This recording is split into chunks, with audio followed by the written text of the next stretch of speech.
नमस्कार दोस्तों, स्वागत है आपका हमारे चैनल स्टडी विद पीके में। दोस्तों आज हम आपके लिए लेकर आए हैं एमपी जीके के टॉप 40 क्वेश्चन, जो कि दोस्तों आप लगभग हर एग्ज़ाम में पूछे जाते हैं। जी हाँ दोस्तों, हमारे मॉडल पेपर से आपको एग्ज़ाम में क्वेश्चन देखने को मिलेंगे ही मिलेंगे। दोस्तों हमारे मॉडल पेपर में जो प्रश्न होते हैं वो पहले एग्ज़ाम में जो जितने भी पहले एग्ज़ाम हुई है एमपी से रिलेटेड, ठीक है, उन सभी में पूछे गए होते हैं। और जो पूछे जा सकते हैं अर्थात संभावित क्वेश्चन जो होते हैं दोस्तों, जो आपके एग्जाम में पूछे जा सकते हैं, उन्हीं क्वेश्चन को हम लेकर दोस्तों मॉडल पेपर के थ्रू आपके सामने आते हैं। तो वीडियो को दोस्तों अंत तक जरूर देखिएगा। और हाँ दोस्तों, अगर आप चैनल को पहली बार देख रहे हैं, इस चैनल पर आप अभी भी नए हैं, तो चैनल को सबसे पहले सब्सक्राइब कर लीजिए और बेल आइकन पर प्रेस कर लीजिए, जिससे कि दोस्तों जैसे न्यू वीडियो डले आपको सबसे पहले नोटिफिकेशन प्राप्त हो जाए। ठीक है, तो वीडियो को दोस्तों अंत तक जरूर देखिएगा। तो चलिए दोस्तों स्टार्ट करते हैं वीडियो। एक एक प्रश्न के एक एक सही उत्तर को याद रखिएगा दोस्तों, क्योंकि आप सभी को पता है कि एक एक प्रश्न का एक एक सही उत्तर आपको सिलेक्शन के और भी करीब लेकर जाता है। तो चलिए दोस्तों बिना किसी देरी के स्टार्ट करते हैं वीडियो। चलिए पहला प्रश्न देखते हैं दोस्तों कौन सा है। ठीक है, मध्य प्रदेश का सबसे छोटा अभ्यारण्य कौन सा है? पहला प्रश्न है कि मध्य प्रदेश का सबसे छोटा अभ्यारण्य कौन सा है। ठीक है ना, आपको बताना है। तो वो है दोस्तों आपका राला मंडल वन्यजीव अभ्यारण्य।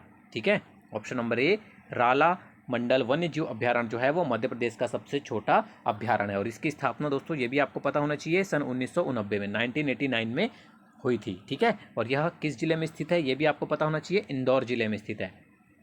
ठीक है, इंदौर जिले में स्थित है आपका राला मंडल वन्यजीव अभ्यारण्य। ठीक है, चलिए आगे बढ़ते हैं दोस्तों। क्वेश्चन नंबर सेकंड देख लेते हैं। ग्वालियर का किला किसने बनवाया? मोस्ट आईएमपी क्वेश्चन दोस्तों, काफ़ी बार एग्जाम में पूछा जाता है। ग्वालियर का किला आपको पता होना चाहिए, राजा सूर्यसेन के द्वारा बनवाया गया था। ठीक है ना, चलिए आगे बढ़ते हैं। क्वेश्चन नंबर 3 देख लेते हैं क्या है। मध्य प्रदेश की किस नदी को अपनी मिट्टी और नाली का क्षरण करने के लिए जाना जाता है, जो कि एक प्रमुख पर्यावरणीय आपदाओं का कारण बनता है? ठीक है, कौन सी नदी है आपको बताना है। चंबल नदी है, नर्मदा नदी है, बेतवा नदी है या माही नदी है? तो दोस्तों वह नदी कौन सी है जिसे अपनी मिट्टी और नाली का क्षरण करने के लिए कहा जाता है, जाना जाता है? वो है दोस्तों चंबल नदी। ठीक है, और जो कि एक प्रमुख पर्यावरणीय आपदाओं का कारण बनता है। ठीक है, तो वो है दोस्तों चंबल नदी।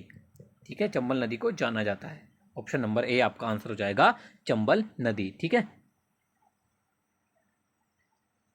बिना ऑयल रिफाइनरी किन दो कंपनियों द्वारा शुरू की गई है? ठीक है, आपको बताना दोस्तों कि बिना ऑयल रिफाइनरी जो है वो किन दो कंपनियों द्वारा शुरू की गई है। याद होना चाहिए दोस्तों, आपको पता होना चाहिए। ये की गई है दोस्तों भारत पेट्रोलियम और ओमान ऑयल कंपनी के द्वारा। ठीक है, और कब शुरू की गई है? 2011 में। ठीक है, याद रखिएगा, मोस्ट आईएमपी क्वेश्चन एग्जाम के लिए। बिना ऑयल रिफाइनरी मध्य प्रदेश के किस जिले में है? अब आपको बताना है दोस्तों कि बिना ऑयल रिफाइनरी जो है वो मध्य प्रदेश के किस जिले में है। यह है दोस्तों सागर जिले में स्थित है। बिना, ठीक है ना, सागर जिले में स्थित है, बिना नामक स्थान पर। याद रखिएगा। ठीक है, बिना ऑयल रिफाइनरी जो है वो सागर जिले में है, सागर जिले के बिना नामक स्थान पर स्थित है। ठीक है, बिना ऑयल रिफाइनरी की स्थापना अभी बताया था दोस्तों मैंने आपको 2011 में। ठीक है, याद रखिएगा कि इसकी स्थापना कब हुई, यह कहाँ पर है। ठीक है, यह आपको पता होना चाहिए। कौन सा जिला मध्य प्रदेश का चेरापूंजी कहा जाता है? मोस्ट आईएमपी क्वेश्चन है दोस्तों। ठीक है, आपको बताना है कि मध्य प्रदेश का चेरापूंजी कौन सा जिला कहा जाता है। ठीक है ना, तो वो जिला है दोस्तों आपका मध्य प्रदेश का अलीराजपुर। ठीक है, जो कि मध्य प्रदेश का चेरापूंजी कहा जाता है क्योंकि यहाँ अत्यधिक वर्षा होती है। ठीक है ना, क्योंकि यहाँ पर बहुत अधिक वर्षा होती है, इसलिए इसे मध्य प्रदेश का चेरापूंजी कहा जाता है। ठीक है, ध्रुपात केंद्र मध्य प्रदेश के किस स्थान पर है? जबलपुर, भोपाल, इंदौर या ग्वालियर? तो दोस्तों ध्रुपात केंद्र जो है वो मध्य प्रदेश के किस जिले में स्थित है दोस्तों? ये स्थित है आपका, याद रखिएगा, सॉरी, कहाँ पर स्थित है? मध्य प्रदेश में भोपाल में स्थित है। ठीक है ना, ध्रुपात केंद्र जो है वो भोपाल में स्थित है। और यह ध्रुपात गान सिखाने के लिए मध्य प्रदेश सरकार का एक संस्थान है। ठीक है ना, ये भी याद रखना है आपको। भगोरिया नृत्य किस जनजाति से संबंधित है? भील, गोंड, कोरकू या बैगा? आपको जनजाति से रिलेटेड दोस्तों 1 से 2 क्वेश्चन एग्जाम में पूछे ही जाते हैं। ठीक है, तो भगोरिया नृत्य जो है दोस्तों वो भील जनजाति का प्रमुख लोक नृत्य होता है। ठीक है ना, यह भील जनजाति से संबंधित है। चलिए आगे बढ़ते हैं। अहिरे लोक नृत्य किस जनजाति से संबंधित है? भारिया, सहारिया, बैगा या भील? दोस्तों अहिरे जो है, ठीक है ना, अहिरे और इसके साथ दो एक सतीरे भी पूछा जाता है। अहिरे और सतीरे ये दोनों ही दोस्तों भारिया जनजाति से संबंधित है। ठीक है, दोनों ही लोक नृत्य, भारिया और याद रखिएगा सतीरे। चलिए क्वेश्चन नंबर 11 देख लेते हैं दोस्तों। क्वेश्चन नंबर 11 है, तानसेन की समाधि कहाँ पर है। दोस्तों ये क्वेश्चन काफ़ी बार एग्जाम में पूछा जाता है, लगभग सभी को इसका आंसर पता है दोस्तों कि तानसेन की जो समाधि है दोस्तों वो ग्वालियर में स्थित है। ठीक है ना, ऑप्शन नंबर ए आपका आंसर हो जाएगा ग्वालियर। ठीक है ना, याद रखिएगा। और दोस्तों इसे अकबर ने 1586 में बनवाया था, याद रखिएगा। ठीक है, चलिए 12 नंबर क्वेश्चन देख लेते हैं दोस्तों। क्या कहता है, कुनो वन्यजीव अभ्यारण्य मध्य प्रदेश के किस जिले में है। दोस्तों से कुनो पालपुर वन्यजीव अभ्यारण्य भी पूछा जाता है। ठीक है ना, कि मध्य प्रदेश के किस जिले में है, तो याद रखिएगा दोस्तों ये श्योपुर जिले में है। ठीक है, कुनो वन्यजीव अभ्यारण्य या कुनो पालपुर वन्यजीव अभ्यारण्य मध्य प्रदेश के किस जिले में है, तो याद रखिएगा आप श्योपुर जिले में स्थित है। ठीक है, आगे बढ़ते हैं क्वेश्चन नंबर 13 की ओर। बाघों की संख्या के आधार पर मध्य प्रदेश का भारत में कौन सा स्थान है, पहला, दूसरा, तीसरा या चौथा। तो दोस्तों बाघों की संख्या के आधार पर जो मध्य प्रदेश का स्थान है भारत में वो है तीसरा। ठीक है, पहला है कर्नाटक का, दूसरा है दोस्तों उत्तराखंड का और तीसरा है फिर मध्य प्रदेश का। ठीक है, चलिए आगे बढ़ते हैं। बिरहा और विदेशिया नामक गायन तरीका मध्य प्रदेश के किस क्षेत्र में है। ठीक है, आपको बताना है कि बिरहा और विदेशिया जो है दोस्तों नामक गायन, ये मध्य प्रदेश के किस क्षेत्र में है या किस क्षेत्र से संबंधित है, बुंदेलखंड, बघेलखंड, मालवा या नीमर। तो दोस्तों ये बिरहा और विदेशिया जो होता है वो मध्य प्रदेश के बघेलखंड क्षेत्र के प्रेम लोकगीत हैं। ठीक है ना, ये बिरहा और विदेशिया जो है बघेलखंड क्षेत्र के प्रेम गीत हैं। ठीक है ना, याद रखिएगा, ऑप्शन नंबर बी आपका आंसर हो जाएगा बघेलखंड। गोंडवाना क्षेत्र मध्य प्रदेश के किस क्षेत्र में पड़ता है। ठीक है, आपको बताना दोस्तों कि मध्य प्रदेश का जो गोंडवाना क्षेत्र है वो किस क्षेत्र में पड़ता है मध्य प्रदेश के, तो ये पड़ता है दोस्तों आपका दक्षिण पश्चिम मध्य प्रदेश में। ठीक है, कहाँ पड़ता है, दक्षिण पश्चिम मध्य प्रदेश में पड़ता है गोंडवाना क्षेत्र, याद रखिएगा, बहुत ही इंपॉर्टेंट क्वेश्चन है। ठीक है ना, बुम्बुलिया लोकगीत किस क्षेत्र से संबंधित है, आपको बताना है कि बुम्बुलिया लोकगीत जो है वो किस क्षेत्र से संबंधित है, बघेलखंड, बुंदेलखंड, मालवा या नीमर। तो दोस्तों बुम्बुलिया जो है दोस्तों वो बघेलखंड से संबंधित है। ठीक है, बघेलखंड क्षेत्र जो होता है उससे संबंधित है बुम्बुलिया लोकगीत। आगे बढ़ते हैं दोस्तों 17 नंबर क्वेश्चन की ओर। सिंगा और दालूजी मध्य प्रदेश के किस क्षेत्र का लोकगीत है। सिंगा और दालूजी आपको बताना है कि मध्य प्रदेश के किस क्षेत्र के लोकगीत हैं। ठीक है, तो ये है दोस्तों नीमर क्षेत्र के लोकगीत हैं, सिंगा और दालूजी। ठीक है, और यह निर्गुणी तरीके के लिए प्रसिद्ध हैं।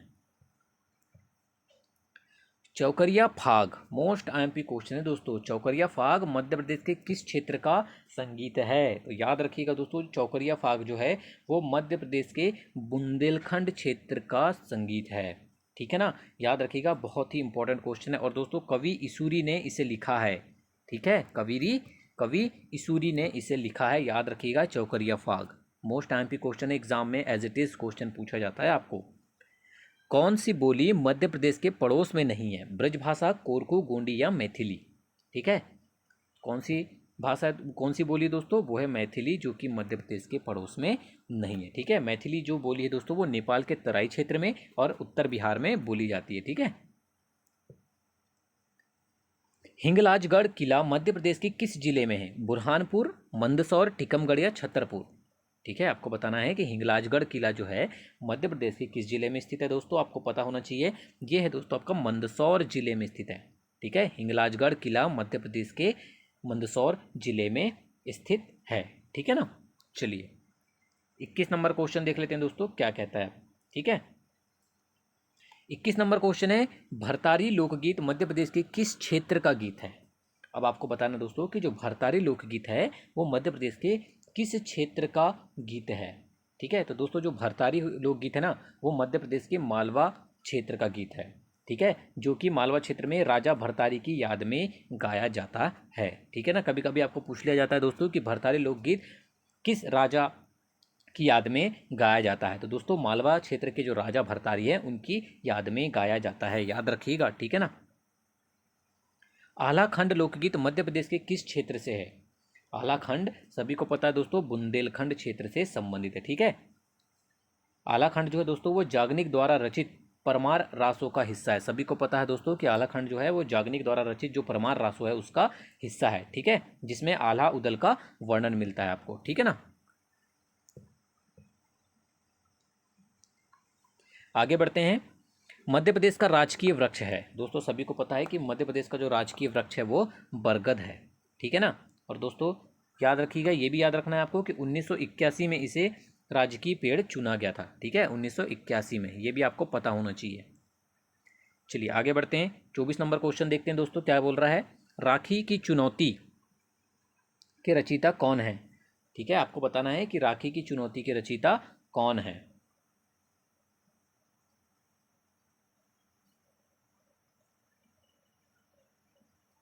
तो ये है दोस्तों राखी की चुनौती की जो रचयिता है वो कौन है, सुभद्रा कुमारी चौहान। राखी की चुनौती के जो रचयिता हैं वो है सुभद्रा कुमारी चौहान, ठीक है। चलिए आगे बढ़ते हैं दोस्तों। क्वेश्चन नंबर 25 है, अमजद अली खान मध्य प्रदेश के किस क्षेत्र से हैं। सरोद वादक, वीणा वादक, तबला वादक या सितार वादक, ठीक है।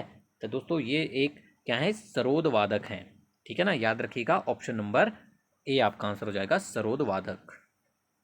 सफ़ेद बाघों की भूमि मध्य प्रदेश के किस जिले को कहा जाता है। मोस्ट आईएमपी क्वेश्चन है दोस्तों, सभी को इसका आंसर पता है लगभग कि रेवा को सफ़ेद बाघों की भूमि कहा जाता है, ठीक है ना। रीवा जिला जो है उसे कहा जाता है, ठीक है ना, याद रखिएगा। चलिए आगे बढ़ते हैं। ग्वालियर घराना भारत का सबसे पुराने घरानों में से एक है। यह शास्त्रीय संगीत के किस क्षेत्र से संबंधित है, ठीक है। आपको बताना दोस्तों कि ग्वालियर घराना जो है वो भारत के जो सबसे पुराने घरानों में से एक माना जाता है, ठीक है। और यह शास्त्रीय संगीत के किस क्षेत्र से संबंधित है दोस्तों, ख्याल, ठीक है, शास्त्रीय संगीत के ख्याल से संबंधित है ये, ठीक है, याद रखिएगा ऑप्शन नंबर बी आपका आंसर हो जाएगा। आगे बढ़ते हैं। 28 नंबर क्वेश्चन देख लेते हैं दोस्तों। सचिन तेंदुलकर ने दुनिया का पहला दोहरा शतक मध्य प्रदेश के किस स्टेडियम में लगाया था, ठीक है। आपको बताना है दोस्तों कि सचिन तेंदुलकर ने जो पहला दोहरा शतक बनाया था दोस्तों वो मध्य प्रदेश के किस स्टेडियम में बनाया था, ठीक है। तो वो बनाया था दोस्तों उन्होंने किस स्टेडियम में, कैप्टन रूप सिंह स्टेडियम में बनाया था, ठीक है, जो कि कहाँ स्थित है आपका, ग्वालियर में, ठीक है ना। कहाँ बनाया था, रूप सिंह स्टेडियम में बनाया था, ठीक है ना, याद रखिएगा। और कब बनाया था तो दोस्तों ये भी पता होना चाहिए आपको, 2010 में बनाया था इन्होंने। किसके खिलाफ बनाया था, दक्षिण अफ्रीका के खिलाफ बनाया था। और दोस्तों ये विश्व में किसी क्रिकेटर द्वारा बनाया गया पहला दोहरा शतक था, कैप्टन रूप सिंह स्टेडियम, याद रखिएगा, ठीक है। ये फिर पूछा गया दोस्तों आपको कि मध्य प्रदेश में कैप्टन रूप सिंह स्टेडियम कहाँ है। अभी हमने पढ़ा दोस्तों कहाँ पर है, ग्वालियर में स्थित है, ठीक है। चलिए आगे बढ़ते हैं।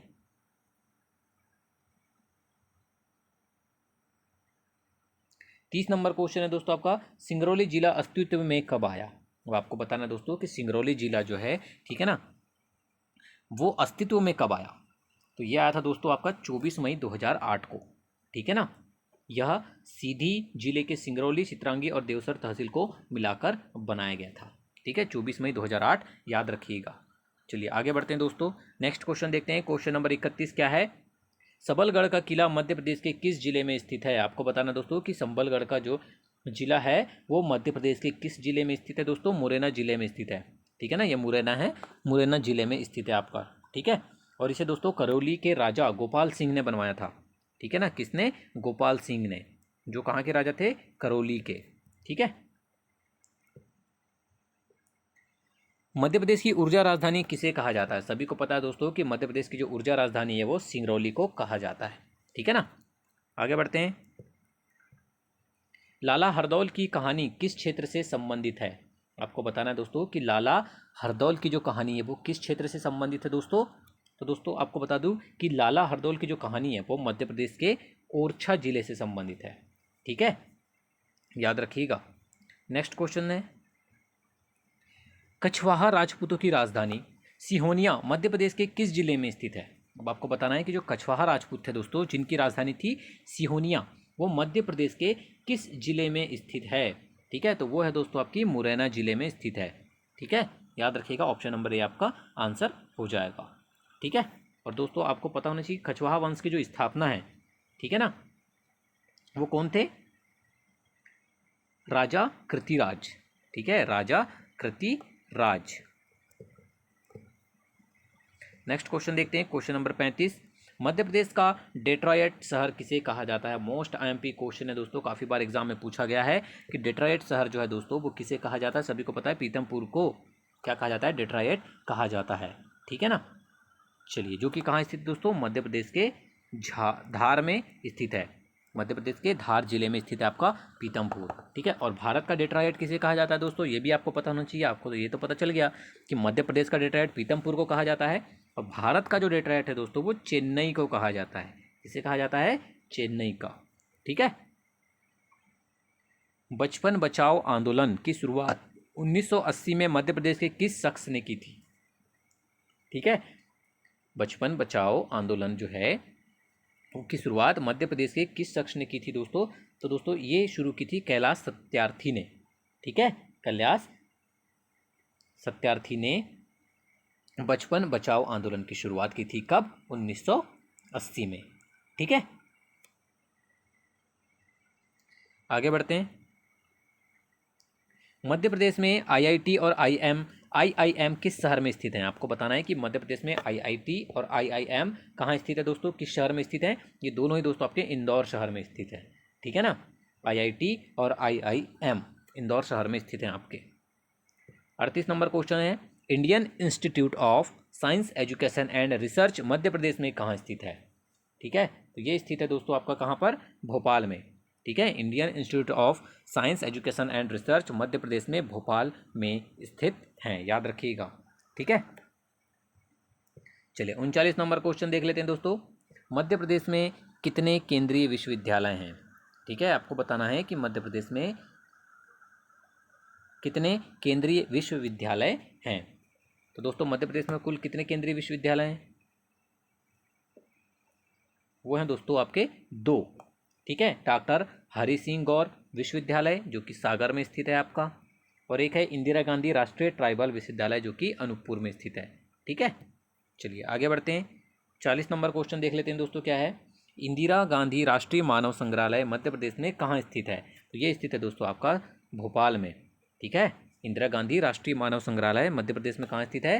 भोपाल में स्थित है, ठीक है। यह मानव विकास पर आधारित है, याद रखिएगा, ठीक है ना।